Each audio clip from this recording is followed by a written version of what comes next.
E por que tem gente que fala o documentário, eu vi o documentário proibido dos Trapalhões, O que acontece, assim, já no meu livro, no primeiro livro, O Cinema dos Trapalhões, já tinham coisas que revelavam algumas coisas que os fãs não sabiam, né? Dessa questão deles não se derem tão bem, da divisão do dinheiro, uma série de coisas.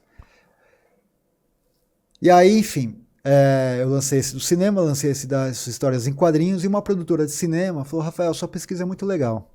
Por que você não transforma sua pesquisa num filme? Porque as pessoas vão... Você vai alcançar muito mais pessoas do que um livro. Falei, caramba, nunca tinha pensado nisso, eu vou fazer.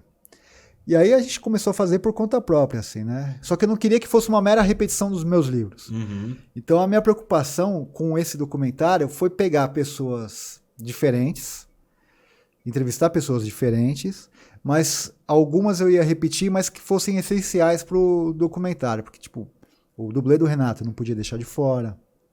Uhum.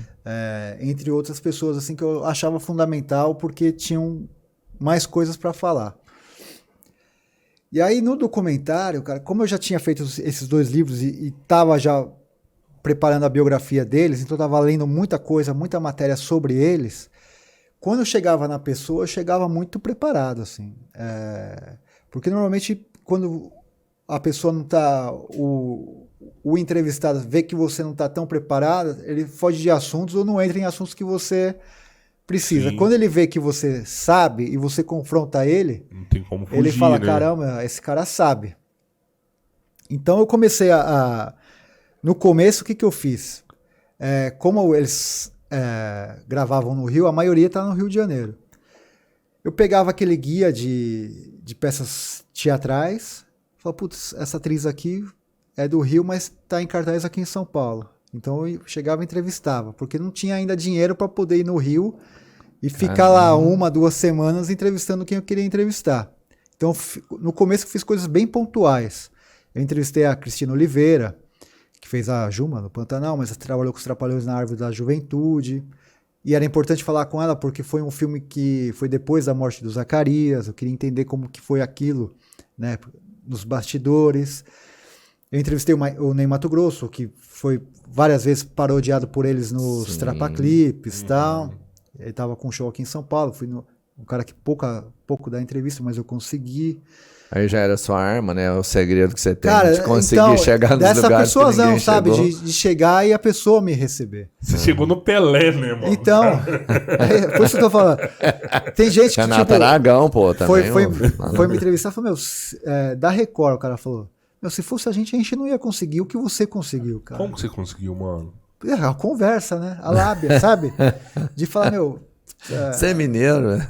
Não, mas assim, eu tem uma boa lábia, vai, sabe? É o mineirinho de falar, que vai. é essencial, tal, não sei o quê. E insistir, não desistir da pessoa. Mas não tem uma hora que a insistência ela fica chata e o cara... Ah, não, mas não, tipo, todo dia, né? Você tem que, tipo, de vez em quando. Porra, olha quem, ó. Daí, por exemplo, gravava com...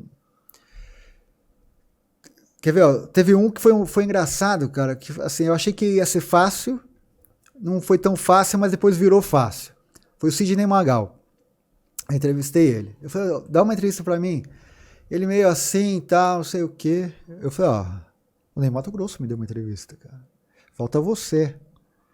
Ele, sério? Deixa eu ver. Mandei um trecho, ele me deu uma entrevista.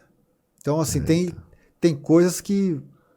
Sei lá o que acontece. Mas faz sentido. Você tem que chegar num pra depois você chegar no outro. Né? Senão você mas por incrível que pareça, né? A minha primeira entrevista foi com a Regina Duarte. Eita. Foi a primeira entrevista. Daí eu entrevistei ela, legal, tal. Você já entrevistou muita gente? Eu falei, essa é a primeira. Ela, opa. Se eu soubesse, não teria vindo.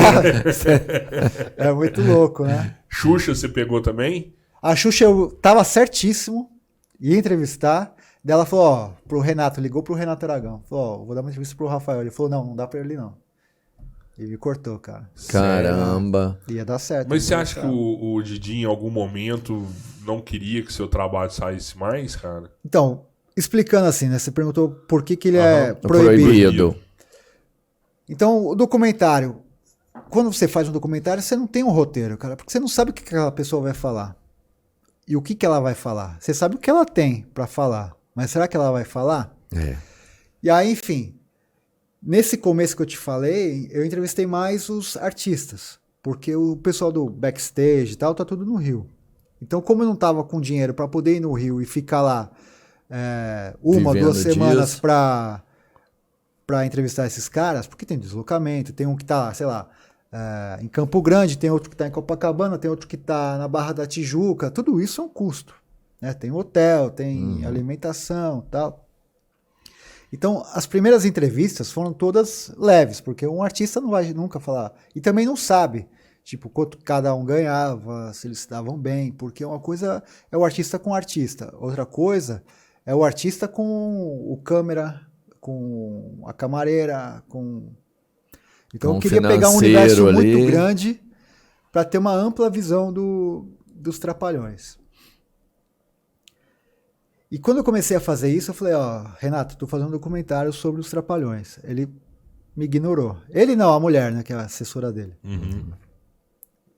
E tava fazendo isso, quero te entrevistar. Passava um mês, já tô fazendo essas aqui, quero te entrevistar. E nada de resposta. Quando eu comecei a ter uma proporção muito grande, por exemplo, esse pessoal do backstage, assim, o Baiaco, que foi dublê do Renato por 40 anos, eles já começaram a monitorar, ele e o Dedé.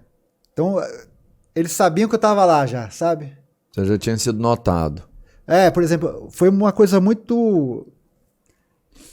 Até que me assustou um pouco, assim, quando eu entrevistei o Baiaco ele mora em Campo Grande, bem afastado do Rio de Janeiro, ali perto de Bangu já.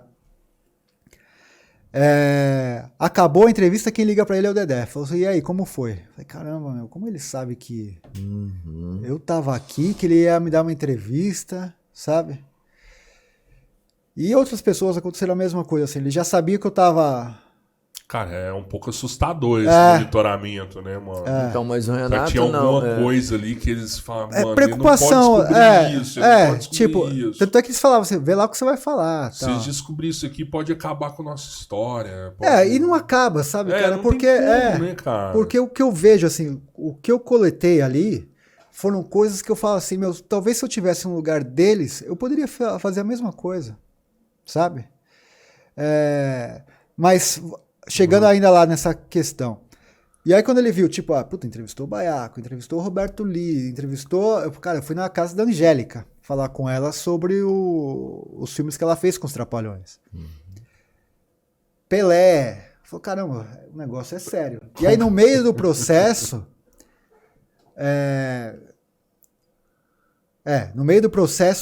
começaram a imprensa querer falar comigo. Eu falei, não, ainda porque eu tô querendo entrevistar outras pessoas e pode ser que, tipo... Vai atrapalhar. Vai atrapalhar. Tô trabalhando ainda, deixa eu acabar, né? Por exemplo, o Pelé, eu consegui, assim, foi a última entrevista. Mas eu falei, se eu falar agora com a imprensa e vai dar uma puta repercussão, porque vão perguntar se o Renato quis me dar a entrevista e não quer, e isso vai virar uma manchete. E aí pode ser que, tipo, assuste o Pelé. Aí uma jornalista do Rio me ligou, falou, como que tá o documentário? Falou, tá indo assim, tal, mas deixa acabar, a gente dá uma entrevista, fala com você e tal, cara. E essa conversa informal virou a capa do jornal do dia seguinte. Renato não quer dar entrevista, tal, não sei o quê. Caralho. Eu falei, caramba, ainda tem o Pelé, tem não sei o quê. Por sorte, cara, não sei se não chegou a ele ou ele não ligou pra isso, me deu uma entrevista. E foi uma entrevista divertidíssima, ele adorou. Mas outras pessoas não, tipo, então a Xuxa... já não veio. Não veio, falou, vou dar entrevista pro Rafael. O Renato falou, não dá. O Sargento Pincel, não rolou. Aquela Duda Little, que fez mais pra frente os Trapalhões, também não quis dar entrevista. O Dedé o Carlos também Alberto não. de Nóbrega ia dar, aí o filho dele teve aqueles 8 infartos, cancelou, depois não quis mais, ficou também uma história meio esquisita com ele, assim, ia, depois não ia. Você achou ruim dessa jornalista ter cavado essa É, matéria? é tipo- Que acabou, né, mano? Não, mas assim, já tava na reta final, mas sabia que esses nomes aí iam chegar e falar com o Renato, e o Renato ia barrar. Entendi. Então, assim, entendi. não chegou a... Te atrapalhar tanto assim. Tanto é que depois dessa matéria, cara, foi uma avalanche, assim, a gente ficou, sei lá, vários dias na home do UOL, nesses programas de fofoca, tipo, Sônia Abrão começou a falar da gente, o Fofocalizando, aí entra o Renato Rapaz, Aragão. teve repercussão já enorme mesmo Muita, em todos cara, os... muita. Foi capa de exceto o Globo, mas todos os jornais, a gente foi capa, 6 páginas na Veja, falando do documentário. Putz. Cara, em um monte de lugar. Um monte, por conta disso. Tipo. E aí eu saquei e falei, puta, tá virando um marketing positivo. Porque à medida que ele não quer falar comigo, isso cresce o interesse das pessoas. Pra saber por que ele não quer falar comigo. Então ele barrou o Dedé. O Dedé era um cara que fez uma carta de apoio ao documentário. E ia dar entrevista, e depois o Renato pediu pra ele não dar entrevista. Tudo coisa assim, cara, infantilidade da parte dele, sabe? Não é uma coisa pessoal.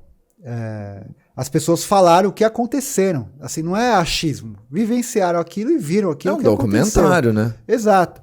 Que qualquer um tá sujeito a erro. A sua vida tem erro, a minha tem erro, a tua tem erro. E o cara que ficou 40 anos com os Trapalhões, cara, é natural que tenha problema de convivência, com uma série de coisas, mas ele não enxerga isso. Ele quer passar uma imagem de santo, sabe? Fala, não, eu fui uma... E não deixa de ser uma excelente pessoa. Mas Claro, todo claro. mundo tá sujeito a cometer erro, ter falha.